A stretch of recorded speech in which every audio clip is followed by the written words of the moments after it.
خوضك انتخابات مجلس النواب، فكرك في المشاريع طويلة المدى ومشاريع قصيرة المدى، فكرك ايه؟ عايز تعمل ايه؟ من الصعب جدا انك تقول انا هعمل كذا بنفس الاسلوب اللي اتبعه غيرك او سبقك بيه غيرك وتمشي في طريق وتوصل لنتيجه مختلفه. ستصل لنفس النتيجه. مم. كويس. المرحله الجايه محتاجه نائب يكون رقابي تشريعي اكثر من إنه نائب خدمات. لان انا حدثي بيقول او توقعي بيقول ان المحليات تشتغل في الفتره اللي جايه. مم. فأصبحت موضوع الخدمات وفقا للموازنة اللي بتتم مع وجود مشروع حياة كريمة اللي هو المشروع العملاق اللي بيقدم الخدمات لكل القرى في وقت واحد وبيدخل القرية يحولها إلى شبه مدينة. مش محتاجة نائب يعمل الكلام ده. مش محتاجة نائب بتاع اللي هو يعمل اللمبة ويوصل الماسورة والعمود اللي اتشال من هنا واتحط هنا. لا، احنا محتاجين نائب رقابي تشريعي. مم. كل منطقة بتحتاج قوانين معينة. يعني طبعا كلنا بنسمع عن قوانين الصيد والصيد الجائر ومش عارف ايه.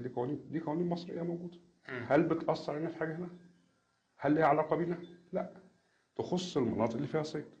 في بقى قوانين تخصنا احنا كمركز كثيف بالسكان او كمحافظه حبيسه زي محافظه الغربيه ملهاش ظهير صحراوي. ينبغي ان احنا نفكر في الصندوق ونخلق لها ظهير صحراوي عشان نخلق فرص عمل ونضيف للناتج القومي اللي هيفيد الشعب واللي هيفيد الدوله. يعني حضرتك مش شايف فكر ان تقليدي، يعني نبقى تراديشنال شويه.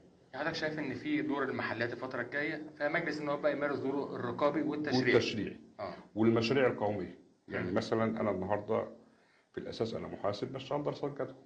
فالمفروض بعمل فيزابيلتي ستاديز او دراسه جدوى بعرضها على الحكومه.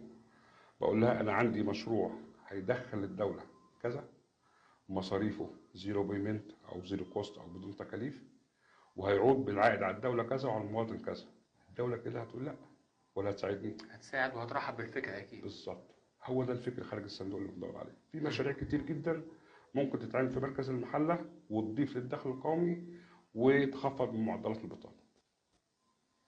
تمام. طيب حضرتك، المفروض احنا بلد زراعية، تمام. حضرتك رؤيتك للفلاح المصري شايفه ايه في سنة 2025 في السنوات القادمة؟ شوف، الاقتصاد القومي مجموعه من القطاعات. كويس. السياحه، الزراعه، الصناعه الى اخره، التجاره. ما ينفعش ان احنا في مركز المحله نعتمد على القطاع الزراعي فقط. على الرغم انه مهم. مم. هو مهم. بس لازم انمي جنب مركز المحله جنب القطاع الزراعي القطاع الصناعي. بمعنى الصين ودول النمور، ماليزيا، سنغافوره، الناس دي قامت والاقتصاد بتاعها كبر على المشاريع الصغيره. مم. لازم دعم المشاريع الصغيره. مم. انا لما اتكلم مثلا على قانون التصالح اللي اتعمل، كانت الناس بتقول ان هو ضد الناس ومش عارف ايه وكلام زي كده.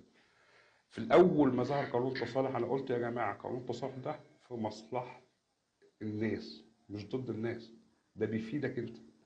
فكانت ناس تسالني تقول لي بيفيدني ازاي؟ بقول له هيبقى معاك عقد اخضر. انت عندك بيت ثمنه 10 مليون، مفيش في جيبك 10 جنيه. مم.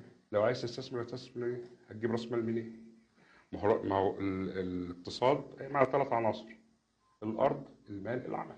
مم. كويس.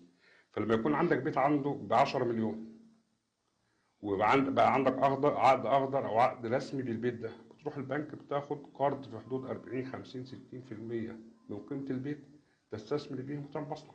مم.